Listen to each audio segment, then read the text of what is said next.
बिस्मिल्लाहिर्रहमानिर्रहीम, अस्सलाम वालेकुम। मेरा नाम नादिया है और मुझे काफ़ी अरसे से ना मोरों की तकलीफ़ है। तो यहाँ से सीपीटी मैंने फेसबुक से देखा था, नेट से वीडियोज़ वगैरह मैं काफ़ी अरसे से देख रही थी। तो आज मैं यहाँ आई हूँ और यहाँ से मैंने अपनी फुल बॉडी एडजस्टमेंट करवाई है।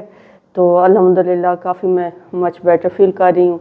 तो इंशाअल्लाह ताला अब जैसे डॉक्टर साहब ने मशवरा दिया है वैसे कि मैं एहतियात करूँगी तो इंशाअल्लाह मैं ठीक हो जाऊँगी। तो मैं सीपीटी का बहुत शुक्रिया अदा करती हूँ।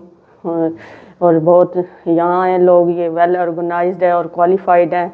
तो मोरों की तकलीफ़ हो या कोई भी आपका जॉइंट का मसला हो तो दवाइयाँ खाने से पहले एक दफ़ा इस सेंटर को विज़िट कर लें तो आपके लिए बेहतर होगा। मैं बहुत सारी दवाइयाँ खा के अपना मैदा फारिग कर चुकी थी, तो अब मैंने ये इधर से बॉडी एडजस्टमेंट कराई है। तो इंशाअल्लाह ताला अल्लाह पाक मुझे शिफा देंगे। तो आप लोगों भी अगर कोई जोड़ों का मसला है तो यहाँ तशरीफ़ लाएँ। ये डॉक्टर साहब बहुत क्वालिफाइड हैं और एक्सपीरियंस भी है, काफ़ी अरसे से ये जॉइंट्स को एडजस्ट लोगों के कर रहे हैं और ठीक कर रहे हैं। तो एक दो लोगों यहाँ पेशेंट आए हुए थे, मैंने उनसे भी पूछा तो वो भी बहुत सेटिस्फाइड थे। तो इंशाअल्लाह ताला अल्लाह पाक मुझे भी शिफा देगा यहाँ से, इनके हाथ के वसीले से। शुक्रिया।